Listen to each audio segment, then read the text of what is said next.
3-1. El Bacan, who won 7 races in Panama, is 45-1. The favorite is Prairie Bayou, who had won 4 straight, finished second in the Kentucky Derby. He is 2-1. Hagar, who was a surprise last-minute entrant the other day, is 60-1. Too Wild is 50-1. Union City, who never fired in the Kentucky Derby, the Wayne Lucas trained horse, is 6-1.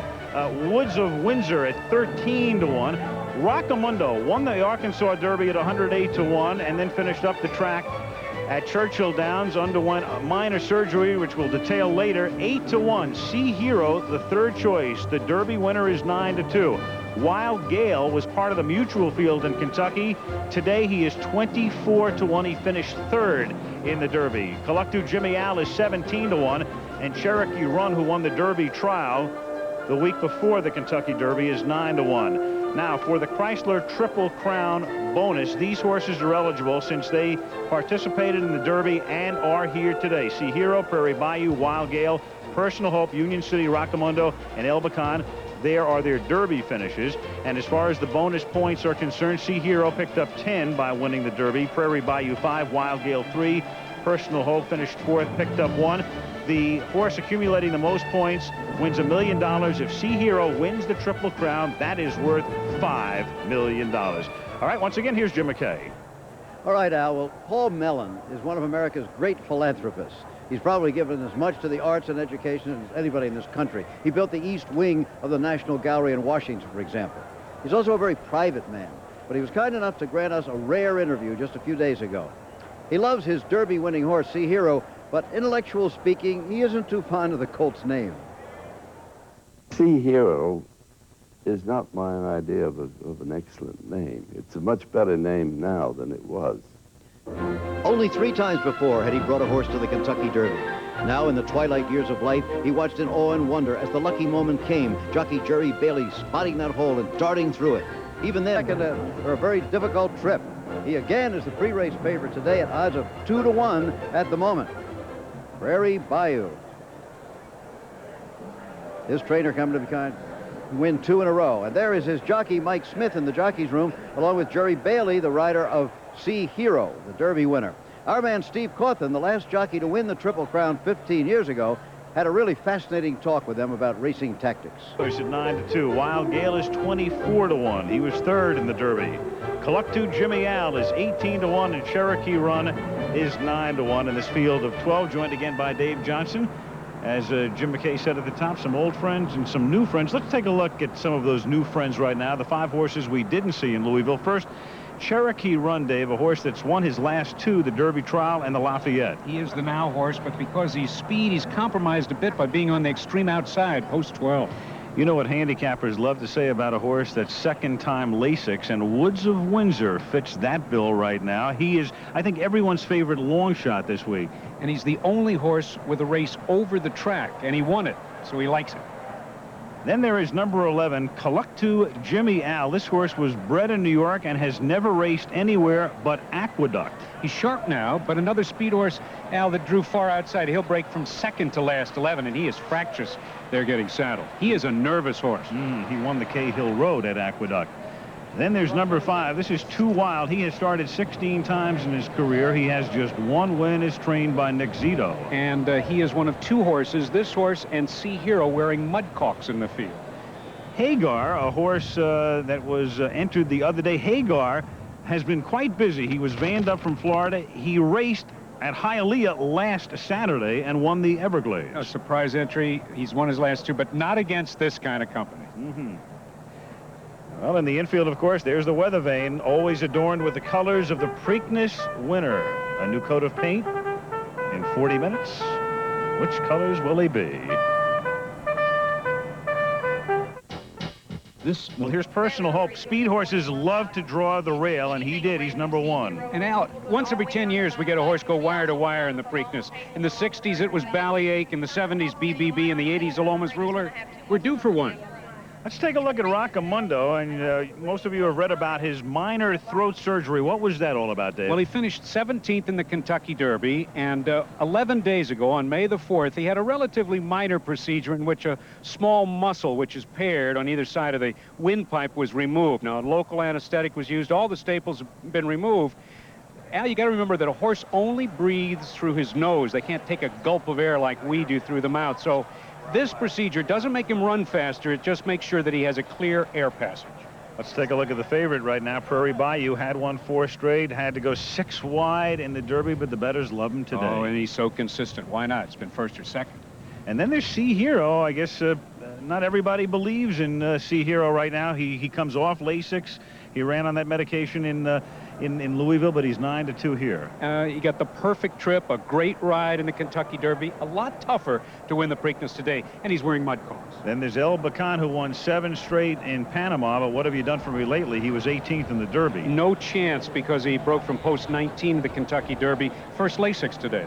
Union City, well, he refused to talk to the press after the Derby. I don't know, what went on with him Inexplicably, in, third at the top of the stretch, faded to 15th, but don't count him out. He could come back. All right, my man, it is time to go to the windows. I think this is a year like Ferdinand won the Kentucky Derby, finding that hole just like Sea Hero did. And then Ferdinand, Bill Shoemaker board, just watched as Snow Chief ran away and hid. The rail's been good. I'll take Personal Hope. How about you? Gate to wire, huh? I'm tapped out this weekend. Loan me a 5 for Prairie Bayou. Okay. The Preakness coming up from Baltimore.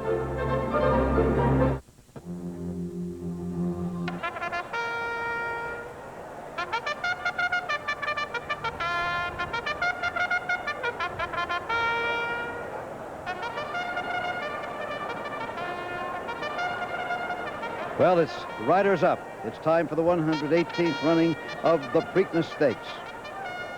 Last minute adjustments. Wayne Lucas there. Beautiful long bugle call by Joe Kelly, who was always imported for the occasion. And now it's been long years since the Baltimore Colts football team marched off in the dark of a snowy night to Indianapolis, but the Baltimore Colts band plays on, playing again this year, Maryland, My Maryland.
Okay, and as they move onto the tracks to the tune of Maryland, My Maryland, let's go to Jack Whitaker. Well, these 2 weeks between the Derby and the Preakness have been very intriguing weeks and very puzzling. I've often thought if a horse could talk, those that ran in the Derby might tell our TV hosts that their trainers are crazy. First he has me at 6 furlongs, takes me to a mile and 1/8, and then finally a 1.25 miles, and now he's bringing me back. It is a very tough time for a trainer. Some horses improve tremendously from Louisville to Baltimore, as Hansel and Pine Bluff have shown in recent years. Others go the other way. And the trainer has to keep in mind that he still has to get them ready to go 1.5 miles at the Belmont in 3 weeks, and that's like a marathon to most American thoroughbreds. So it is a tough time, and it's made tougher by the fact that these aren't fully developed athletes yet. They couldn't drink or drive legally if they were human beings, and consistency is what's needed, and that's the bane of all teenagers. So as you watch the post parade now, keep an eye on the colt from Louisville who's got the best-looking coat, the one whose ears are up, the one who's prancing like a prize fighter. He's the one that's probably had the best 2 weeks. Probably. Well, let's have a look at them, Jack. Here is the post parade for the 118th running of the Preakness. Number 1, the speedy Personal Hope. He'll have to burst out of the gate of the rail, then try to control the pace. As the winner of the Santa Anita Derby, he's the hope of the West Coast. Here is number 2, El Bacan. He was the wonder horse of Panama, but he could only beat one horse in the Kentucky Derby, but he has the very talented Craig Perret aboard. Prairie Bayou is well placed in that number 3 starting position. He should be able to keep Personal Hope in his sights as they go to the clubhouse turn. Number 4, Hagar, was an unexpected entry in this race. Arrived yesterday after a 22-hour van ride from Florida. Even his trainer, Penny Lewis, described his presence here as bizarre. 2 Wild, number 5, another outsider from the same stable as Strike the Gold. Jockey Herb McCauley, returning from a collarbone injury, suffered just 4 weeks ago, and of course he just won the Pimlico Special. Number 6, Union City, was a huge disappointment in the Derby, finishing 15th. Trader Wayne Lucas says he was the Colts cheerleader up until then. Now he says the horse is on his own. Number 7, Woods of Windsor, is the local hope, owned by 84-year-old Mrs. Augustus Riggs IV. She's the sister of actress Dina Merrill. This is not a token entry. His connections think that he has a chance. Number 8 is the Outpatient, Rockamundo. Will the throat operation help him or hurt him? This is a big ride for the leading jockey, by the way, at Pimlico, Edgar Prado. And here is the horse of the moment, Derby winner Sea Hero, number 9. It's a very warm day here in Baltimore, although a breeze is coming up, and Sea Hero, of course, prefers the cool shade to a day at the beach, but don't count him out. Number 10, Wild Gale, is the Rodney Dangerfield of this spring. Even after finishing a flying third in the Derby, he still has trouble getting much respect. 23-1. How about that? Here's the tip horse of the week, the one people whisper to their friends as the secret weapon, Kaluktu Jimmy Al, number 11. Some remember, however, that his sire, Jacques Hu, finished second 12 times in a row. And now on the outside, but not to be forgotten, is number 12, Cherokee Run, and he can really run. He won the Derby trial at a mile, but is untested past that distance. Well, here we are, Charlesy. You've analyzed one race for us. Now the big one, the Preakness Stakes. It looks to me, Jim, to be an instant replay of the Kentucky Derby. We've got plenty of speed, setting it up for the same quality closers we saw in the Derby. The difference is that the 3 newcomers who have run close to the lead, Kaluktu Jimmy Al, Woods of Windsor, Cherokee Run, have proven that they can carry their speed and win going a distance of ground. And that puts even more pressure on Personal Hope. It's tough enough to break from number 1 post, but he's a pretty tough horse himself, as he proved in the Derby when he was the only speed horse to hang in there and finish in the money. He looks ready to go there. Prairie Bayou. He may not look as imposing, but he's just as tough, and you can count on him to deliver his fierce stretch run. But he has got to find a shorter route home to get this job done. Sea Hero, the Kentucky Derby winner. He could do it again. He's been touting himself here all week. He's feeling very sharp. He blew out fast. Bees, blinkers off, shadow roll off, Lasix off. Mac Miller says those are no problem. Well, who do you like? I think the first 4 Derby finishers are going to be the horse to beat today, and I'm looking for Sea Hero to maybe be able to do this mile in 3/16. I will pick the horse who finished 4th in the Derby, Personal Hope, in his second choice today. But my exacta box, which would be my bet, is Personal Hero and Sea Hero. Well, there have been many memorable runnings, of course, at the Preakness, but perhaps the greatest was in 1989 when Derby winner Sunday Silence and his great rival Easy Goer battled it out, stride for stride, down the stretch. On the outside, it's Sunday Silence. On the inside, Easy Goer. And down the stretch they come. On the outside, it's Sunday Silence. Easy Goer with Pat Day. Back to challenge. Heads apart. Easy Goer on the inside with a slight lead. On the outside, Sunday Silence. The rest of them far back. Here's the finish of the Preakness. Sunday Silence and Easy Goer. Photo finish. Noses apart.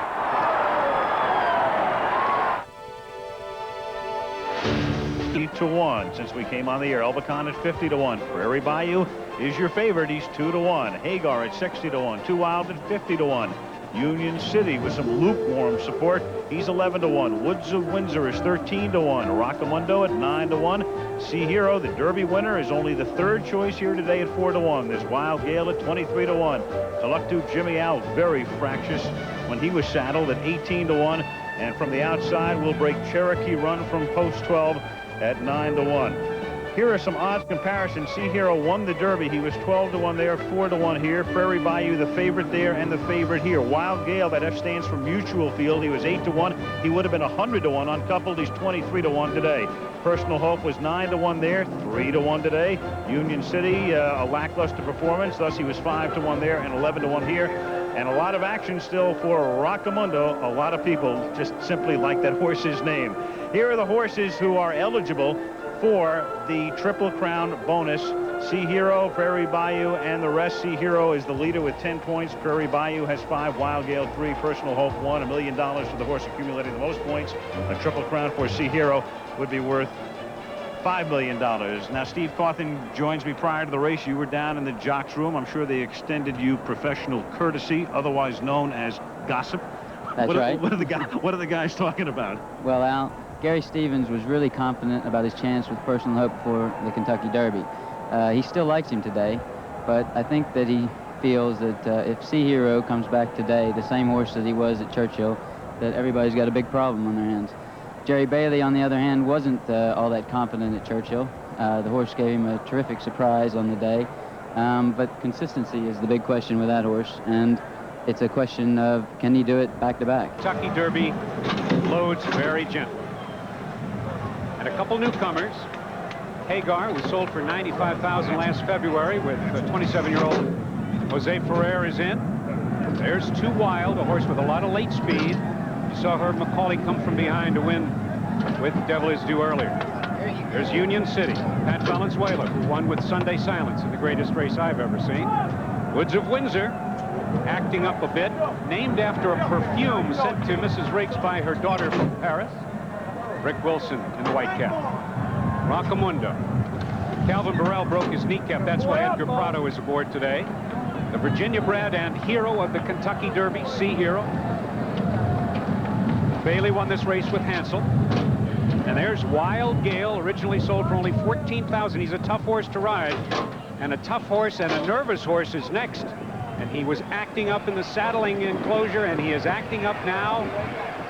They will try to put a blindfold on him. He's so nervous, the sweat pours off of him. He's a stall walker when he's in the barn area. And he calms down as the blindfold is put over him. Prairie, Personal Hope, and the early horses have been in the gate almost a minute and 45 seconds. As you see, Gary Stevens in the blue cap, quite calm, and so is Personal Hope. Now, collect to Jimmy Al. Still one out there, buddy. With Chris McCarron moving in, and one more. Cherokee Run, with two-time Preakness winner Pat Day ready to move in.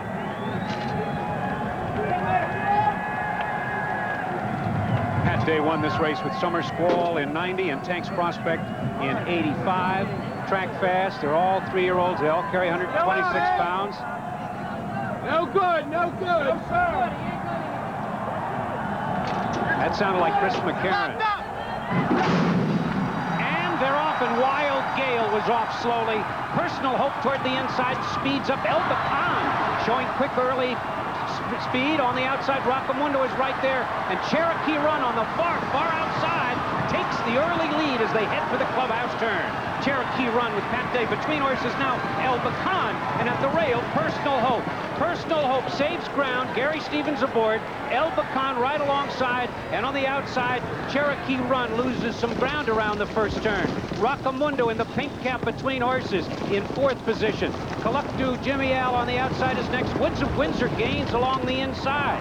Union City is 7th at this point, close up along the inside. Then a gap of 3, and Hagar is next. Then we come back to Prairie Bayou on the outside, the Kentucky Derby winner, Sea Hero, and 5 lengths farther back, it's Wild Gale and Too Wild. So as they move down the backstretch, Personal Hope still showing the way, front by a head. El Bacan pressing him on the outside. Cherokee Run in the blue cap gains in 3rd out in the middle of the racetrack. Rockamundo is next. And Union City has pulled up. Union City pulling up at the half-mile pole. Along the outside, here comes El Bacan again to challenge Personal Hope. It's Personal Hope and El Bacan in a battle on the front end, a gap of a length and a half. And Cherokee Run is racing third. Along the inside, Rockamundo. Now there goes Prairie Bayou looking for some racing room, floating wide, and followed by Woods of Windsor on the outside and Sea Hero. And down the stretch they come. That's Cherokee Run in front by a head. Prairie Bayou on the outside charges up, and Prairie Bayou takes command. Deep in the stretch of the Preakness, Prairie Bayou in front by 3/4 of a length. Cherokee Run hanging tough, but as they come to the wire, Mike Smith aboard Prairie Bayou wins the Preakness by half a length. A big run by Cherokee Run. He finished second. He was closing again stoutly, and 3 horses far back in a photo for the show. So Prairie Bayou, in a little bit of traffic at the top of the stretch, came on. He was second in the Kentucky Derby, but he was able to hold Cherokee Run at bay. There's a little congratulations from Craig Perret in the red cap. And on the outside, Prairie Bayou with Mike Smith. And Mike Smith won the Black-Eyed Susans. There's the favorite of the Kentucky Derby, I should say, the winner of the Kentucky Derby. He finished 5th with Jerry Bailey aboard. A very tough trip here to win the Preakness coming from behind. And there, of course, the blue cap was Cherokee Run. The fractions, well, we had the half and 20, the quarter in 23 and 2, the half in 46 and 4, 111 and 1 for 3/4, and the final time was 156 and 3.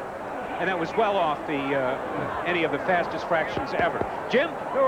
Well, owner John Ed Anthony becomes the first owner to win back-to-back Preaknesses since Calumet Farm in 1947 and 48 with Faultless and Citation. Tom Bohannon similarly becomes the first trainer to win back-to-back Preaknesses since Calumet's trainer Jimmy Jones in that same 2 years. And Jimmy Jones, of course, is still very much a part of the racing scene. There is Union City, who pulled up on the backstretch. We'll try to find out as soon as we can what the problem is with him. Owned by Bill Young, trained by Wayne Lucas, had a bad race in the Derby and now has pulled up in the Preakness. But the unofficial winner is Prairie Bayou. We'll be back. Much more. 156 and 3 the prices, 640 to win, 360 to place, 340 to show. Cherokee Run, who went off at 9 to 1, finishes second, 720 and 520. El Bacan went off at 50 to 1, pays 1460 to show. The exacta 3 and 12, $69, and the triple pays a whopping $2,258.60. Union City broke down on the backstretch. His jockey in your picture right there, Patrick Valenzuela, walking back, and we'll get an updated report for you very shortly on Union City. Meanwhile, Charles C. Canty has Jerry Bailey in tow. Charles? Well, the fraction set up perfectly for a come-from-behind horse, and I thought it would be the ones from the Derby. One of them got there, and one of them didn't. What happened to Sea Hero? I thought he was going to be consistent. I was hoping he would be. He settled in and saved some ground on the first turn, which was fine. But he didn't grab into the bridle and level off like he did in Kentucky. He was climbing. I even took him out down the backside to try and get the dirt out of his face, hoping upon hope that that would make a difference, but it didn't. You could see when you made that angle move to the inside that he was climbing and really not getting hold of the track at all. Yeah, you know, after I'd taken him out, he wasn't running any better. I thought I might put him back in, save some ground, and he would take it, and it just wasn't there today. Not for you today. Thanks, Jerry. We'll go back upstairs to Al. All right, Charles, so still no Triple Crown winner since affirmed in 78. There is Union City waiting to be vanned off on the backstretch, breaking down on the backside. We have a head-on view of this as I'm joined by Dave Johnson. Also in your picture now is trainer D. Wayne Lucas, and let's see if we can see it happen here, Dave. Right there in the white cap is Union City, who will break down, and just to the inside is the eventual winner, Prairie Bayou. Lucky for Mike Smith that Prairie Bayou was just a little bit off of the traffic pattern there. Here is where Union City goes, and Pat Valenzuela pulls the number 6 horse up, while Mike Smith continues to save ground on the inside with that rail trip that brings him to the winner's circle. Mike Smith took him right to the inside off the break as he let Personal Hope and El Bacan set the fractions, and then he was able to make the move at just the right time, going 4 wide. Here is your eventual winner, and watch how he moves up on the inside, and only when he has to, when the horse is tiring in front of him, does he float out around the very game Cherokee Run here on the front end, and he makes a big move. And watch Cherokee Run, the 12-horse. On the inside rail is Personal Hope. Here's Personal Hope. Here's Cherokee Run. Here's your eventual winner on the outside. And watch as Mike Smith gets into his 3-year-old. On the inside, Cherokee Run with Pat Day actually had a little bit left at the end and came on. Closed about a half a length on him in the final stride. And isn't it ironic, Dave, that in the Kentucky Derby, everything opened up for Jerry Bailey on the inside for Sea Hero. He had the perfect trip. And here in the Preakness, 2 weeks later, everything opens up on the outside for Mike Smith and Prairie Bayou. But Mike Smith won this race because he stayed on the rail and only left it when he had to. Well, Pat Valenzuela was aboard Union City. Let's get an update now. Let's go to Charles. Well, the risk of debilitating injury is present in all sports, football, auto racing, and unfortunately today in horse racing. Pat, when did you feel that Union City wasn't right, and what do you think happened? Well, Charles, it looked like down the backside he was running very easily. I thought he was going to run a big race today. He was sitting there really easy. He started to pick up the bridle, and just then he took a bad step and unfortunately fractured his right ankle. We'd like to point out that every thoroughbred who races in this country is examined the morning of his race. He is also observed by a state veterinarian on the track prior to the start. So, and you also have the right not to ride a horse that you do not feel is right. So obviously he broke from the gate fine. Charles, he had a great position. He was running great in the race. He felt fine. He felt sound in the race. You know, it's unfortunate that accidents happen in sports, and you know, it's unfortunate it happened to Union City. And of course, every effort will be made to save his life, and we will hope for the best for Union City. Back to Al. Right, I'm told, Charles, just to update, compound fracture, right fore ankle, not life-threatening at this time. The story with Union City. All right, now the final order of finish, Prairie Bayou wins it. Half a length over Cherokee Run. Elbicon, the 50-to-1 shot, finished third. Then Personal Hope just behind him. So Personal Hope has now been fourth in each of the first 2 races of the Triple Crown. Sea Hero, the Derby winner, 5th 9 back. Woods of Windsor finishes in 6th position, trailing the winner by 10 lengths. The official order of finish in the Preakness, Rockamundo finished 7th. Wild Gale 3rd in Louisville, 8th here. Hagar was 9th. Kaluktu Jimmy Al, who I think left his race in the paddock, fractious for 20 minutes before the race, was 10th. Too Wild was 11th, and of course Union City did not finish. Well, we mentioned they'll apply some new paint to the weather vane, to the horse atop the weather vane here, but those are the colors of Lob Lolly Stable. They won it last year with Pine Bluff. So there's the pace. If you get too far behind in a mile and a half, you'll never catch up. Hey, watch the inside. We've got one in here. A lot of people think going a mile and a half, you got to come from way out of it, make this big run. But if you really watch the Belmonts, most of your horses that won were pretty close to the pace.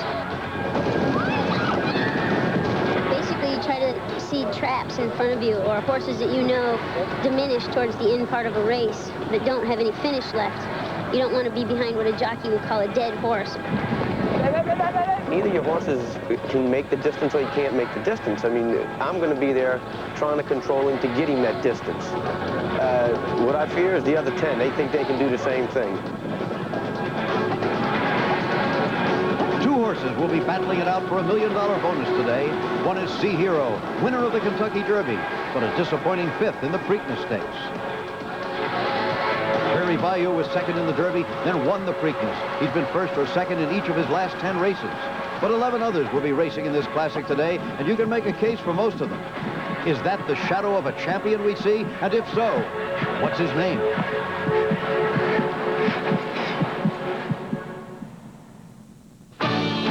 Spanning the globe to bring you the constant variety of sport. Cold, windy afternoon where it began to rain about 40